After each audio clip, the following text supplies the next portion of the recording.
If you're in any fighting game community and you're trying to describe how a character plays, you'll hear terms like Shoto, Grappler, Zoner, or Charge characters.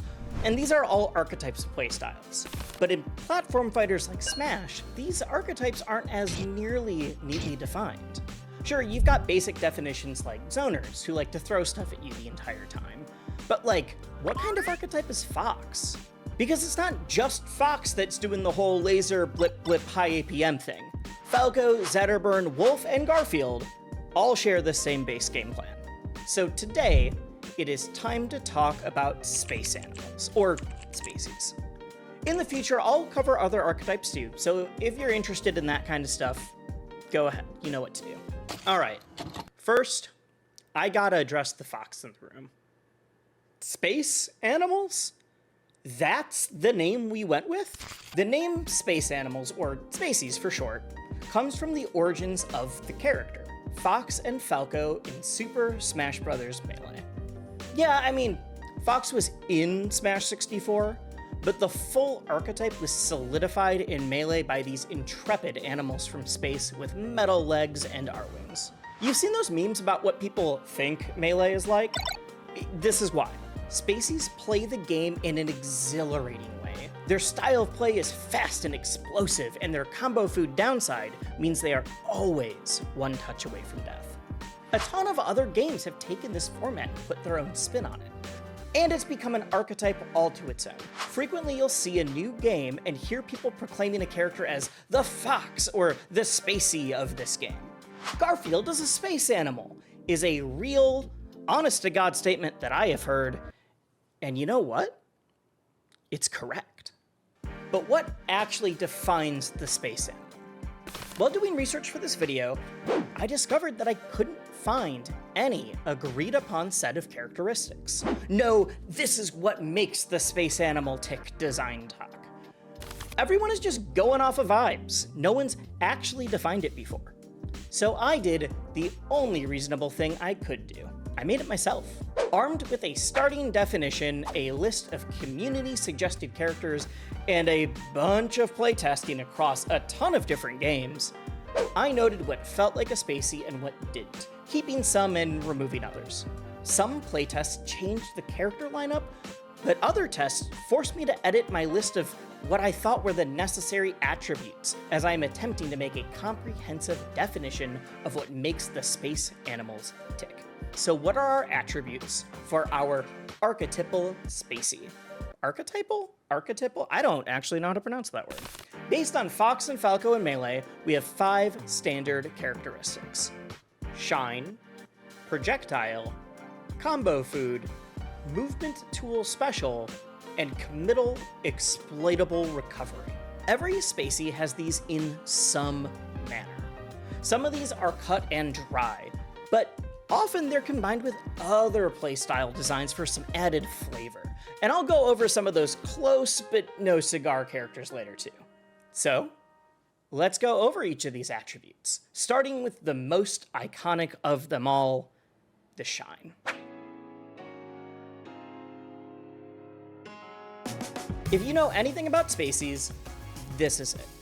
Like many things that make Melee beautiful, shine was entirely an accident. It was supposed to be a reflector, but of course that's not what we know it for today. The real importance of shine was in its other attributes. It's a jump cancelable combo tool. What makes shine shine is the jump cancel. I need to add a quick addendum here. I know that this jump cancelable definition doesn't include the alt spacies. I went back and forth on this, but if you look at every single indie or non-Smash plat fighter that has a space animal, they all take from the Melee iteration. They all have jump canceling. From basically Brawl onward through alt, spacies have had an evolutionary split. A move being jump cancelable affords you immense control and a ton of options. It's potentially the strongest attribute you could give a move in a platform fighter. This means you can jump after shiny, shine out of shield, and so much more. For our purposes, this also needs to be a combo tool. A shine needs to be fast, jump cancelable, and start combos. Some of the best shines can also finish combos, but that's just icing on the cake at this point. Not all shines are equivalent. Some are better than others, straight up, or some have new uses. Some are invincible for a frame or two, can be charged up, or send your opponents in different directions for different types of combos. Did you know that melee shine even reflects projectiles? A lot of other attributes of space animals can be flexible. Sometimes they have a tool in their arsenal, but it's not the main focus of their kit. Not so with Shine, though. Shine needs to be there, and it needs to be the key. Shine typically unlocks the speed and precision that space animals are known for. Even characters that are pseudo-spacies that don't match all of the other qualifications still have this one.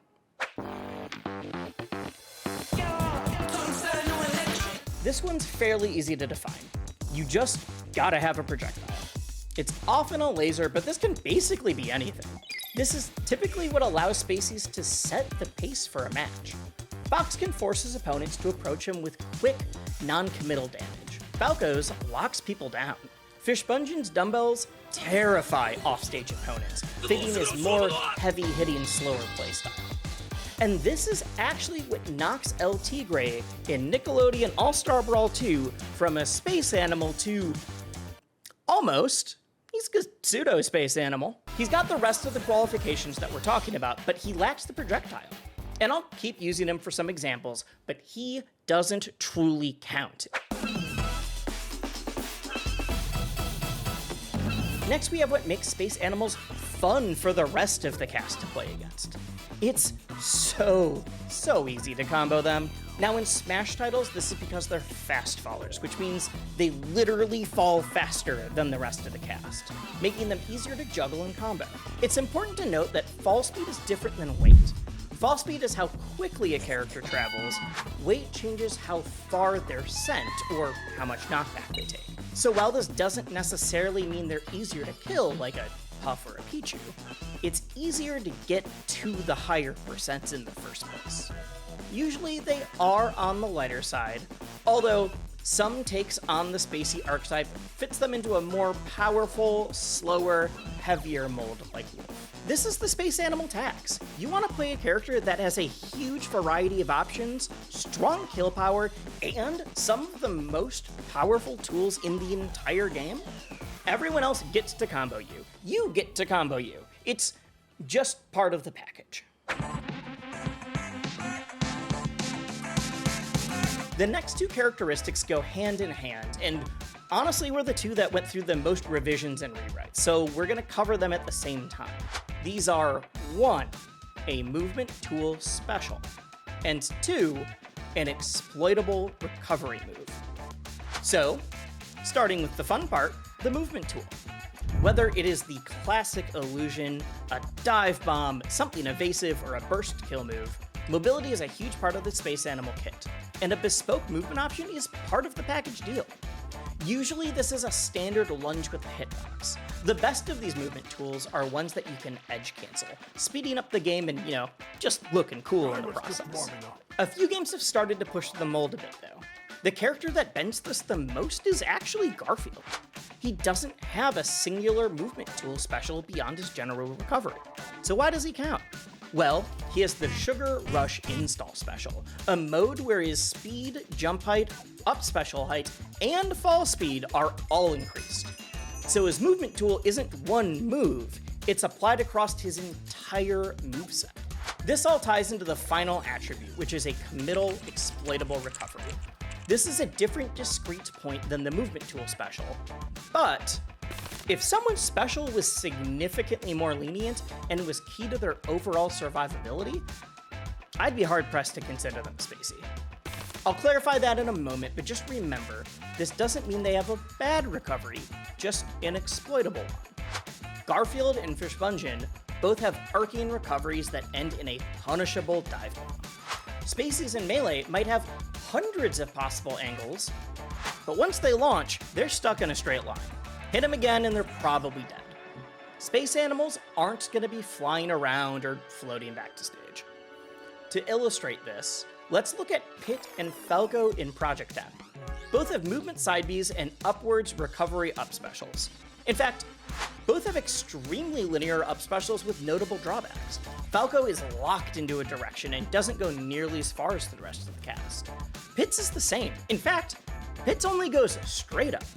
But Pit's controllable side B glide and his 4 jumps means he still has a much less committal recovery and an easier time getting back to the stage.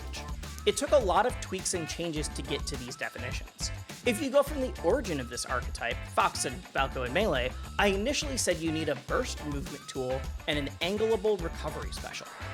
But that knocked a lot of characters off the list that definitely feel like Spaceys, like Fishbungeon and Garfield. So I needed to get at the heart of what makes space animals. Having some sort of movement special was important, as mobility is a huge aspect of the playstyle. But it didn't need to be a burst. And the recovery special didn't need to be a full 360-degree angleable move. But it does need to be punishable once you start it. Where some other characters can change their flight path or fly around, a space animal needs to be committed to the option. Like I said before, it's not a bad recovery, it's just a committal one.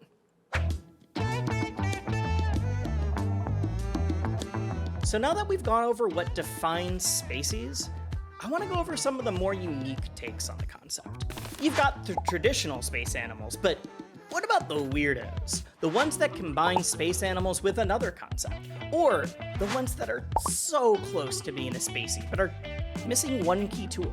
I alluded to it earlier, but El Tigre is the perfect example of this. He's got it all, except the projectile. Honestly, he plays like a faster version of Wolf. And where Wolf is defined by his slower and more methodical play, El Tigre cranks up the pace, minus Wolf's blaster, which, with El Tigre's faster speed, probably would have put him way over the top as far as balance is concerned. But the character I heard pseudo-spacey about the most, actually, was PM Lucas. I've heard it a ton in the past. Everyone jokes that the PK kids are space animals, but you especially hear it for Lucas. But is he actually a spacey? I did my due diligence and I got to work. Shine. Well, Magnet is jump cancelable and leads to high octane, high APM gameplay. Check like any Grilly VOD if you want to see more of that. Projectile. We got PK freeze. Comboable. Yup. Go watch some Lucas dittos. They're sick. Committal recovery. He's notorious for getting gimped off stage. For sure that counts. And another movement special.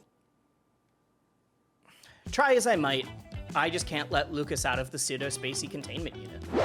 And Ness doesn't have a shot. His heavier weight and floatier fall speed means that he's missing 2 key attributes. Pseudo-spaceys it is. On the other end of the spectrum, you have characters that have all the elements of space animals, but mixed with some other playstyles for some added flavor. Fishbungeon has every characteristic of a space animal, but he's mashed with a bruiser playstyle. Nearly all of his moves are a little slower and stronger, more akin to a Falcon or even a Ganon archetype in some ways. He's like a space animal that wants to hit you like a linebacker. And finally, we have the character that surprised me the most when putting this together. Someone said to check Zerong from Rushdown Revolt, and I was like, the sword character? And I was totally wrong. She has a shine, her version of an illusion, and a committal recovery for Rush Rev standards. And she gets comboed to death, but you know, who doesn't in that game? Through and through, Zerong is a space animal. She's just also a swordie, taking the best from both archetypes. So to recap, to be a space animal, you need a shine, projectile, you need to be a fast faller, you need to have a movement tool special, and you need a committal, exploitable recovery. And you can pair this with other character archetypes. It's not one size fits all. You've got the originals, some that are even faster, some that hit like a truck, and apparently even some with swords. And with new games coming out all the time, we're gonna keep seeing new takes on the spacey archetype. Maybe even some that challenge the definition I've already laid out here. Does Combo Devils have a spacey? I don't know. As always, thanks for watching the video. I'll be doing more of these archetype videos in the future, so If you've got a favorite playstyle you want me to cover, let me know in the comments. And if you want to directly support the channel, you can become a member. This gets you access to stuff like behind-the-scenes footage, script drafts, early uploads, a Discord community to find folks to run sets with, but honestly, it's a way for people to directly support me in making cool stuff. And huge thanks to those of you that are already there helping out.